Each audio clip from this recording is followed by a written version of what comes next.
What's going on YouTube? It's your boy Flagcap. Welcome back to another Halo MCC video. Today we're going to be taking a look at some Halo 1 2v2s. Mostly been playing this actually as far as Halo is concerned just because I haven't played it in a while, didn't want to do any of the competitive playlists and stuff. But this has a similar feel to it. There's no radar, it's really fast kill times, and overall just a good time.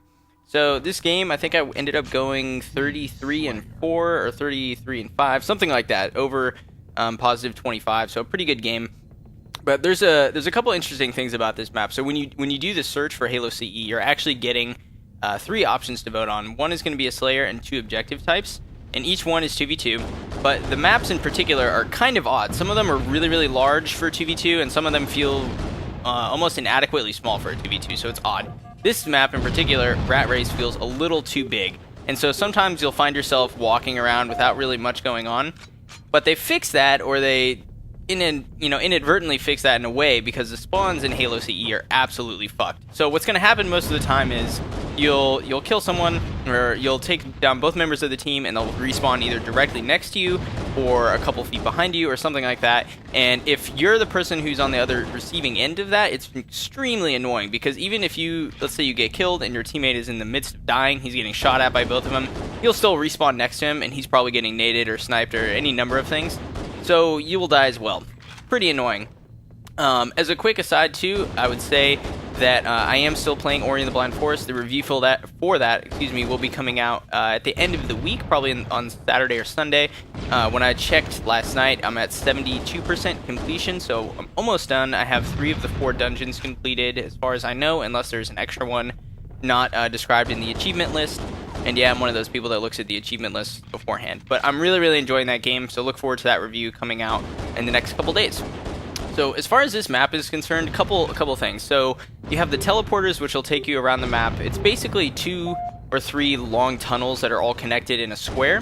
And as you can see where I am right now, there's a little hole in the ceiling where you can also get to. A teleporter will take you up there, and up on that upper level there's a shotgun, some pistol ammo, a camouflage, and as you can see right here, an overshield. The power-ups in Halo CE are also absolutely fucked. And the power weapons, they respawn probably every 30 seconds to a minute. So what that basically means is if you get one of them, by the time it's run out, you can get it again, for example. So with overshields especially, this will happen on maps like Warlock or something like this. You'll pick up an overshield, and before it has a chance to even run out, or before it gets shot down by the other team, you can pick up another one. What this means is getting control of the power-ups and the power weapons in Halo CE is absolutely crucial, as well as getting top control, because it's almost nearly impossible for the other team to break it once it's set up. I've played a couple games in this playlist where we'll win 50-8 or something like that, and I've also been on the receiving end of that if you're playing against good enough people, because it's just almost impossible to break out of sometimes. It's really about the first 10 kills or so on either side, and making them count. So right there, I'm just using the cover to my advantage, get a nice double kill, pick up the health pack. I'm looking immediately for where they're going to be spawning. See my teammate doing some troll moves with the camo, so I'm throwing a little probing nade right here, just trying to see if they're coming down from that hallway. And since I hear him shooting, I think this area is going to be clear, so I'm going to go over and try to get the camouflage. So for both of the power-ups, for the overshield and the camouflage, you can shoot them down, so you can see right here. So pick that up, put a couple of shots on hoodie flip, and then I'm backing down, because you don't want to waste the power-ups either. So that's the other thing. If the other team, he knows I just picked it up. So if I stay and try to fight him, there's a chance that I lose it, and I lose a huge advantage I have. So just wait a couple seconds. He's going to be nervous waiting for me. So come back up, pick up the nice kill for the killing spear on him, and then just rotating back around to try to cover my teammate now. Sneaky sneak. And there's no one here. So, just checking the other side of the map, seeing where they could be. And since I haven't seen them in a while, my thought is, okay, they might be on the upper level, or they're going to be way at the bottom. And so my teammate just dies. You can see a couple of them down there. They don't know I'm here still because of camouflage. So that guy who was just fighting my teammate, one shot, pick him up, and then move down to try to cover him as well. So a good habit to get into is definitely after you pick up an ace or a wipe on the enemy team, you want to be looking directly behind you and in close spawn points near you, because they'll probably be there. As I said before, spawns are absolutely fucked in this mode, so you just need to have your head on a swivel and be checking on every side. Hopefully it doesn't get too extreme. Some of the other maps, Damnation, I think in particular, and Prisoner, can be extremely bad because you can spawn down the middle. They could have top control, you could spawn bottom mid, they'll have camo, rockets, sniper, and overshield, and there's literally nothing you can do. So just be really careful, basically, is what it comes down to. Still not seeing them, so we're going to check this upper level. This is the area you can get to from the teleporter and where all the power-ups are. See them down there hiding, like little biatches. So get one, the other one drops, doesn't get camo, so I'm going to go ahead and try to get shotgun. And look, okay, so my overshield hasn't even run out from the last time I shot it down and picked it up. Still have an extra shield, and the other one is already up again. So, it's weird too, because I actually don't know the timers. As you can see on the screen, there's like no HUD. You have your ammo and your health, and that's pretty much it. There's no radar, which I really, really like. But there's, the kill feed isn't really that good in Halo 1, and there's also no time indicator. So in the later Halos, and especially in the competitive modes, MLG settings, and things like that, the way that you would really give your team an advantage in a match is by looking at the timer, and you know that weapons were on dynamic spawn. So a sniper rifle would spawn 2 minutes after the first time you picked it up, or actually when you dropped it, so it was dynamic. That was for Halo 2 and for Halo 3. But for Halo Reach, it was just every 2 minutes, regardless of if you dropped the weapon or it died, anything like that. Rockets were 3 minutes, and I believe camos and overshields were 2 or 3, depending on the map in the game.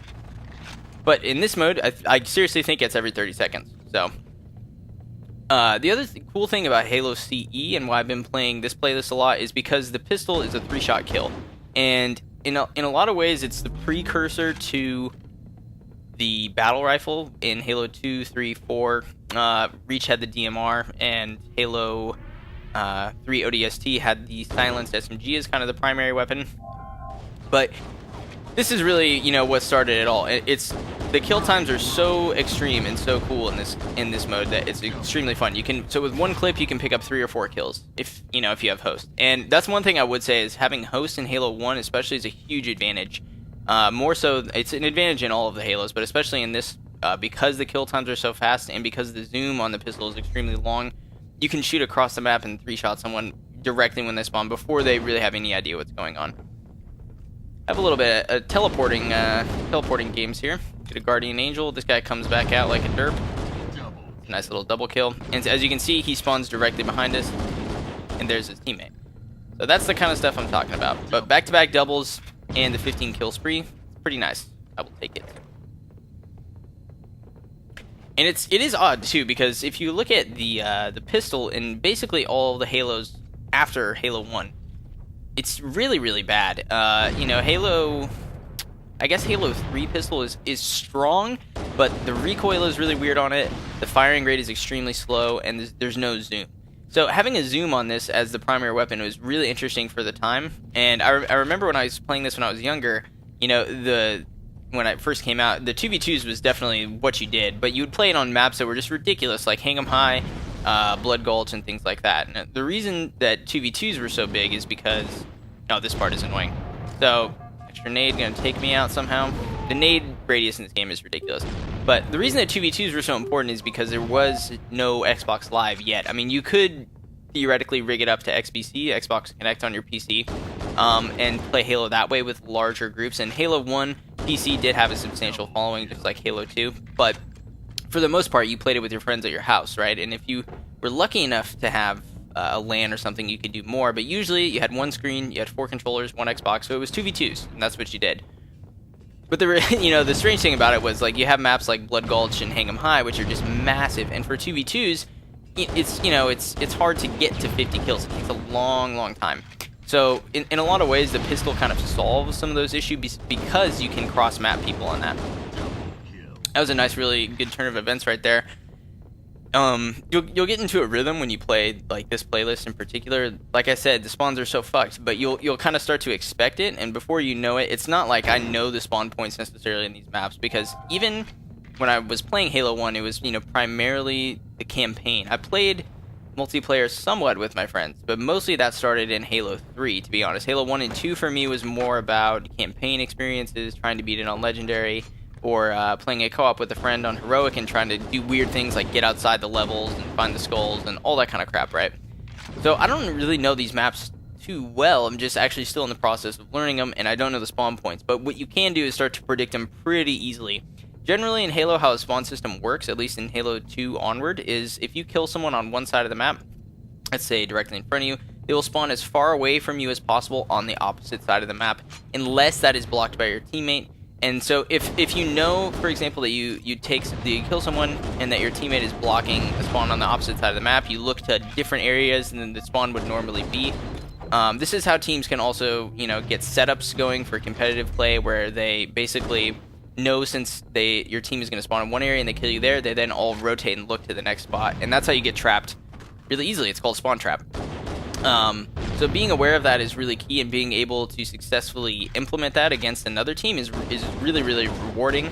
Also incredibly frustrating to be on the other end of. So that was a nice double kill right there. Good pinch for my teammate. So that's the second killing frenzy for the game. And yeah, as you can see, I don't really use the portals that much. This guy just does not want to fall down. But what is kind of cool and also extremely overpowered about the Halo 1 power-ups is, since they're spawning so quickly, you can pick up the camouflage and the overshield at the same time. And in later Halos, it would kind of, whatever one you picked up second would cancel out the other one. So if you had an overshield and then you picked up camo, you'd be camoed, or vice versa. But in this, you can have both, so you can have an overshield while still being invisible. Or at least they fixed that bug in the competitive plays and MLG settings. I don't know about in Team Slayer stuff. But in this, you can literally have both at the same time. So you can be running around invisible with a 3-shot kill gun with host and having an overshield, so they just literally can never kill you. Very crazy. But this game is almost done here. This area that I'm standing right now is actually a really good one to control because of those plasma shields right there. You can dodge a lot of the damage. So there you can see I had 33 kills. They had 17 points total, so 50 to 17 and 4 for the game. We can go ahead here and look at the KDA. I do not remember exactly what it was. I think I had 4, maybe 5. Okay, 33, 4. Yeah, so that's ridiculous. Anyway, hope you guys enjoyed the video. More Halo videos to come, and the review for Ori and the Blind Forest, like I said, should be out on Saturday or Sunday of this weekend. So thanks for tuning in, and I will catch you guys later. Peace.